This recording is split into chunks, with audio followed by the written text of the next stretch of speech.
इस रिक्रूटमेंट पे सवाल है कि पिछले रिक्रूटमेंट, पिछले मसले पेंडिंग है अभी, तो आगे आप कैसे कर सकते हैं? क्या ये क्या पॉलिटिक्स चल रही है यहाँ पे?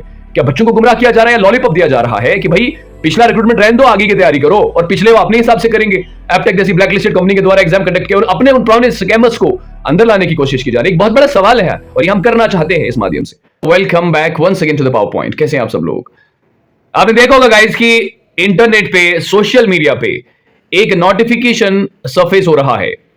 नोटिफिकेशन में ये लिखा गया है कि जम्मू एंड कश्मीर के अंदर 800 के आसपास पदों पर जेकेपीएसए की रिक्रूटमेंट होने जा रही है। गाइस क्या है ये? क्या चल रहा है यहां पे? मैं सिस्टम से, मिनिस्ट्री ऑफ होम से, जीएडी से और भी दीगर जो बड़े बड़े यहां पे इंस्टीट्यूशन है, एक सवाल करना चाहता हूं कि आप मुझे बताइए कि पिछले मसले जो हैं, जो पेंडिंग इश्यूज हैं, आप उन्हें सॉर्ट आउट करने की कोशिश क्यों नहीं करते? आपके ही इंस्टीट्यूशंस के द्वारा स्कैम बस्ट अप हुए, आपके इंस्टीट्यूशंस के बंदू ने ही, जिन्हें सीबीआई ने शॉर्टलिस्ट किया, वो शॉर्टलिस्ट किया, वही आपके बंदे ने, उन्होंने स्कैम करा। और आज आप एक बार फिर से, जबकि पिछले मसले अधूरे हैं, आप आगे की रिक्रूटमेंट पे जा रहे हैं। भला जो पिछले सवाल हैं उनका जवाब जम्मू एंड कश्मीर की यूथ को कौन देगा? हमने कभी भी नहीं चाहा कि कोई रिक्रूटमेंट रुके, किसी बच्चे को नुकसान हो, किसी भी लेवल पे। हम तो खुद एस्पायरेंट हैं और खुद भी यही चाहते हैं कि ट्रांसपेरेंसी और अकाउंटेबिलिटी हो, कोई स्कैम ना हो, और कोई ऐसी एजेंसी या ऐसी कंपनी को आप हायर ना करें बड़े गंदे तरीके से और वायलेटिंग द नॉर्म्स। तो गाइज यही तो हमारी डिमांड है। लेकिन आप बार बार क्यों इसी चीज पे आ रहे हैं, रुक रहे हैं? बार बार आप मान ले रहे हैं कि एपटेक एक ब्लैकलिस्टेड कंपनी थी, बच्चों ने आपको इससे पहले ही इंटीमेट किया था कि इस कंपनी द्वारा एग्जाम ना कराएं, और अब आप उसको बड़े ऑर्गेनाइज्ड वे से, इंस्टीट्यूशनली हमारे पैसों की फंडिंग करके लायर्स को आप उसे डिफेंड कर रहे हैं। क्यों? जेकेएसएसबी क्यों? ऑनरेबल होम मिनिस्ट्री, आप ऐसा क्यों कर रहे हैं? क्यों मजाक हो रहा है यहाँ पे? कभी आप गुजरात का जो पीएससी का मॉडल, कभी कोई और पीएससी का मॉडल हम पे नाफिज कर दिया जाता है। आप बात किसी चीज को भी लेके आइए, लेकिन आप ट्रांसपेरेंसी और अकाउंटेबिलिटी को बहाल करिए ना। आप ऐसा क्यों नहीं कर रहे हैं? ये जो आप 800 के आसपास जो नियुक्ति कर रहे हैं आप जेकेपीएसआई के लिए, क्या जेकेपीएसआई का पिछला मुद्दा आपके कंसिडरेशन में नहीं है? क्या आप नहीं जानते कि इतना बड़ा स्कैम हुआ है कि आपने खुद एग्जाम को स्क्रैप कर दिया? आपकी जो अथॉरिटीज हैं उन्होंने एग्जाम को स्क्रैप कर दिया, लेकिन अभी वो स्क्रैप जो गिल्ड्स थे जिन्होंने इस चीज को कैरी किया, जो लोग इसमें इन्वॉल्व थे, आपने उनको अभी तक पब्लिक नहीं किया है, और आप आगे रिक्रूटमेंट्स की बात कर रहे हैं। ये बहुत बहुत नाइंसाफी है। और उसके अलावा मैं आपको बताया चलूं, यही एक मुद्दा नहीं है, बहुत सारे ऐसे मुद्दे, बहुत सारे एग्जाम्स कर लिए हैं आप लोगों ने, लेकिन उनका ना तो उन बच्चों की ज्वाइनिंग है जिनका आपने सिलेक्शन लिस्ट निकाला है, और भी बहुत सारे मुद्दे आप पे उंगलियां हैं उठी हुई आप पे। आप ऑनरेबल कोर्ट में देखिए कितने सारे केसेस जेकेएसएसबी लड़ रहा है अभी।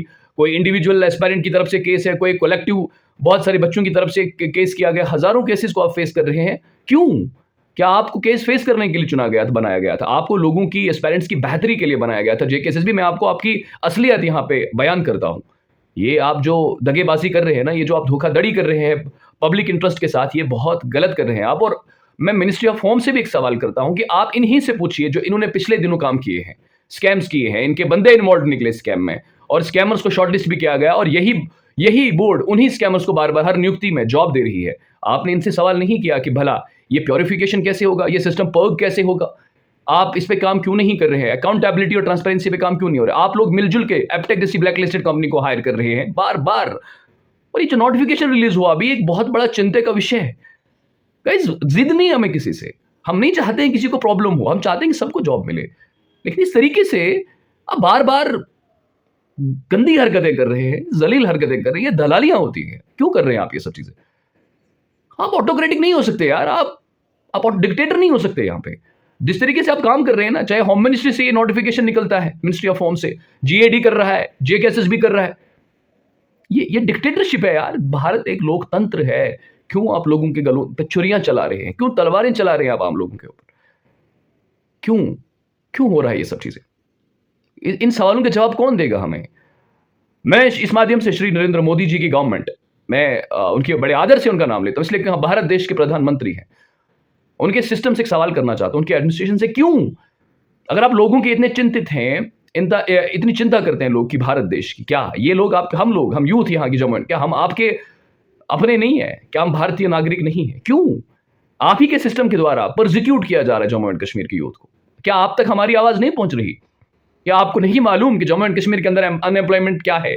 क्या आपको नहीं पता जम्मू एंड कश्मीर के हालात कैसे हैं? क्यों बार बार आपके सिस्टम के द्वारा, आपके एडमिनिस्ट्रेशन के द्वारा ये सब चीजें यहां पे देखने को मिल रही है? एडमेंट सिस्टम करप्ट, ऑटोक्रेटिक हो चुके हैं, करप्ट हैं, दलाल हैं। आप सवाल क्यों नहीं करते हमसे? आपसे विनती करते हैं हम इस माध्यम से, प्लीज चीजों को देखिए। आप रिस्पॉन्सिबल हैं, पूरे देश को रिप्रेजेंट कर रहे हैं।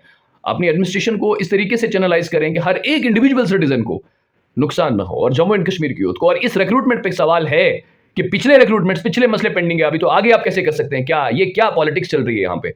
क्या बच्चों को गुमराह किया जा रहा है या लॉलीपॉप दिया जा रहा है कि भाई पिछला रिक्रूटमेंट रहने दो, आगे की तैयारी करो, और पिछले वो अपने हिसाब से करेंगे। एपटेक जैसी ब्लैकलिस्टेड कंपनी के द्वारा एग्जाम कंडक्ट किया और अपने उन पुराने स्कैमर्स को अंदर लाने की कोशिश की जा रही है। एक बहुत बड़ा सवाल है और ये हम करना चाहते हैं इस माध्यम से, और करेंगे भी। गाइस, ये वीडियो आज का special dedicated to the honourable PM's administration, और सवाल करना चाहेंगे हम डेमोक्रेटिक वे से। सवाल करने की हमें राइट है और जो मैं कर रहा हूं। बाकी गाइस, यही आज का मुद्दा था और इसी पे बात कर रहा हूं। फिलहाल आज के लिए इतना, मिलेंगे आगे नई बात के साथ। तब तक के लिए जय हिंद, जय भारत।